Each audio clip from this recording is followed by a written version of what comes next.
Hello കൂട്ടുകാരെ, ഇന്ന് ഞങ്ങളുടെ നാട്ടിൽ പള്ളിപ്പെരുന്നാട്ടാ, അമ്പ് പെരുന്നാൾ. രാവിലെ തന്നെ എൻ്റെ ട്യൂഷൻ കുട്ടി കൊണ്ടുവന്ന് നല്ലൊരു ഉണ്ണിയപ്പം തന്നു.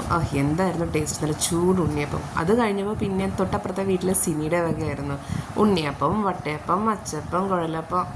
പറയണ്ട, ഞങ്ങളുടെ വീട്ടിലായിരുന്നു ശരിക്കുള്ള പെരുന്നാൾ. ഇതൊക്കെ അവരുണ്ടാക്കിയതാണ് കേട്ടോ, കടയിൽ നിന്ന് വാങ്ങിച്ചതൊന്നുമല്ല, എല്ലാവരും ഉണ്ടാക്കിയതാണ്. എല്ലാവരുടെ വീട്ടിലും പെരുന്നാളിന് ഗസ്റ്റ് വരുന്നത് പോലെ ഞങ്ങളുടെ വീട്ടിലും വന്ന ഗസ്റ്റ് അൻഹർ ലീവിന് വന്നിട്ടുണ്ടായിരുന്നു പെരുന്നാളിന്. പിന്നെ എന്താ, കാറ് കഴുകൽ, വൃത്തിയാക്കൽ, മൂന്നാളും കൂടി ചേർന്ന് കാറ് വൃത്തിയാക്കൽ. ഞാൻ വീഡിയോ എടുക്കുന്നത് കണ്ടപ്പോൾ എല്ലാം ഒഴിഞ്ഞു മാറി, അമ്മാനെ മാത്രമേ കിട്ടിയുള്ളൂ. പിന്നെ നോർമലി രാവിലത്തെ ബ്രേക്ക്ഫാസ്റ്റ് എന്താവും, വട്ടയപ്പം, ഇറച്ചിക്കറി, പിന്നെ കൂർക്ക റോസ്റ്റ് ചെയ്തത്. പിള്ളേർ പറഞ്ഞു ഞങ്ങൾക്ക് വട്ടയപ്പം ഒന്നും വേണ്ട കേട്ടോ, ദോശ ഉണ്ടെന്ന് ചോദിച്ചു. ഇവർക്ക് ദോശ പിള്ളേരാട്ടോ. അപ്പം ദോശയുടെ മാവുണ്ടായിരുന്നു, അപ്പോൾ എപ്പോഴും സ്റ്റോക്ക് ഉണ്ടാവും എൻ്റെ അടുത്ത്. അപ്പോൾ ദോശയും പിള്ളേർ ദോശ കഴിച്ചു.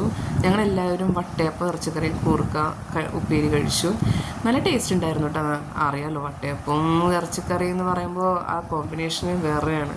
എല്ലാവരും ഒരുമിച്ച് ഫുഡ് അടിച്ചു. പിന്നെ വൈകുന്നേരം ആയപ്പോൾ പുറത്തോട്ട് പോയി നമ്മുടെ പള്ളിപ്പെരുന്നാളിൻ്റെ വൈബ് കാണാനായിട്ട്. ഓരോ വീട്ടുകാരും കോമ്പറ്റീഷൻ ഫീൽഡായിരുന്നു കേട്ടോ, നമ്മുടെ ലൈറ്റിങ്ങിൻ്റെ കേസിലും വെടിക്കെട്ടിൻ്റെ കേസിലും. എന്നാൽ അതിൻ്റെ അക്രമമായിരുന്നു പള്ളിയിൽ. ഞാൻ ഇങ്ങനെ തിളങ്ങുന്ന പള്ളി ഫസ്റ്റ് ടൈം ആട്ടോ കാണുന്നത്.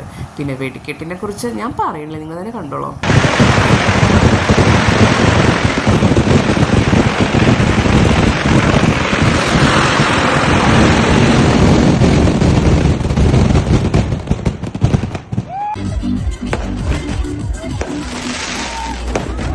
ജാതിഭേദമന്യേ എല്ലാവരും, എല്ലാ മതക്കാരും ഒരുമിക്കുന്ന സ്ഥലമാണ് കേട്ടോ ഈ പള്ളി പെരുന്നാൾ പൂരം എന്നൊക്കെ പറയുന്നത്. എനിക്ക് ഒത്തിരി ഇഷ്ടമായി. നല്ലൊരു വൈബ് തന്നെയായിരുന്നു. അപ്പം ഇന്നേക്ക് ഇത്രയേ ഉള്ളൂ. വീണ്ടും കാണാം. ബൈ.